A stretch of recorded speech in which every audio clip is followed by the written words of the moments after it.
Hey, so I'm reading through Romans, and I started thinking about Romans 4:3, which also happens to be Romans 4:22 and Galatians 3:6.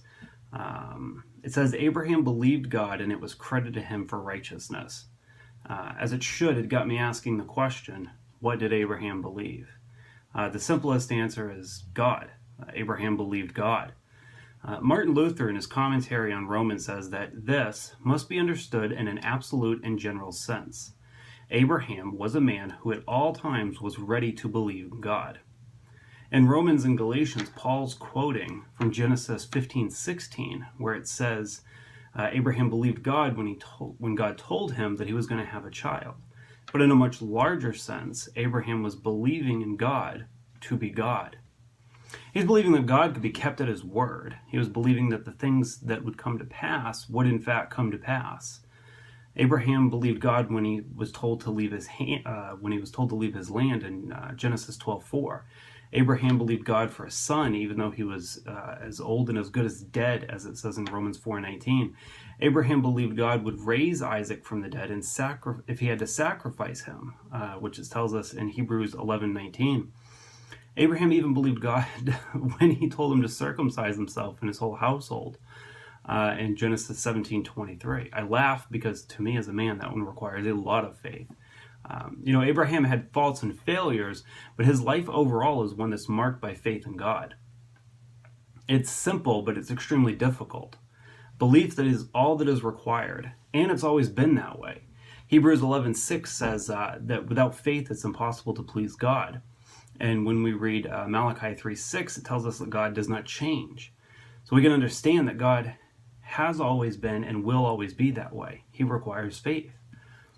We might think that maybe Abraham was given righteousness because he followed the law, but no, the law didn't come till 430 years later. We might think that it was because he was circumcised, but the circumcision covenant, or the circumcision, that part of the covenant didn't come until 10 to 13 years later.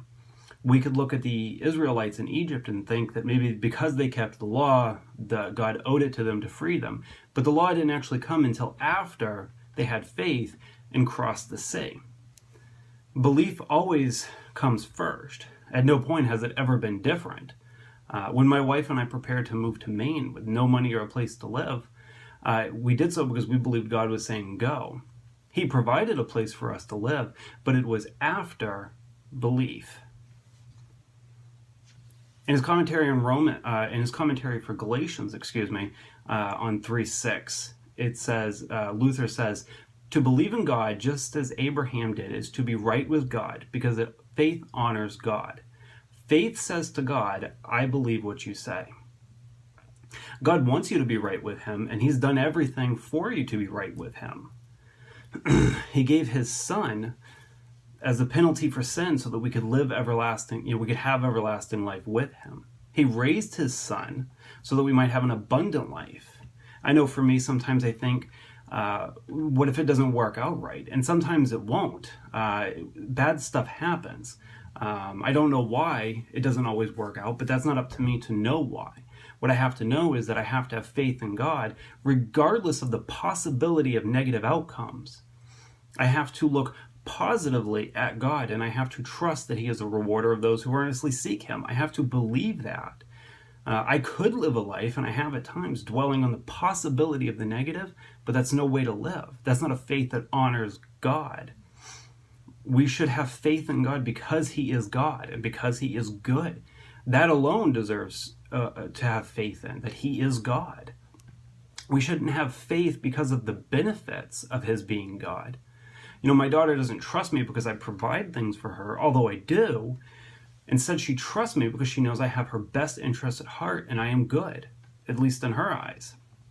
Her faith in me is not predicated on the possibility of things, and our faith in God should not be predicated on the possibility of material blessings.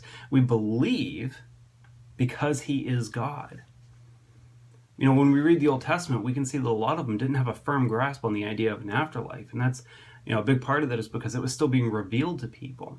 However, in spite of not having a firm grasp of an everlasting life and an afterlife and the idea of living eternally, in in spite of not having that information, people still worshiped, obeyed, and served God because they understood that if this is the life that you have, then this is the life you should honor God with.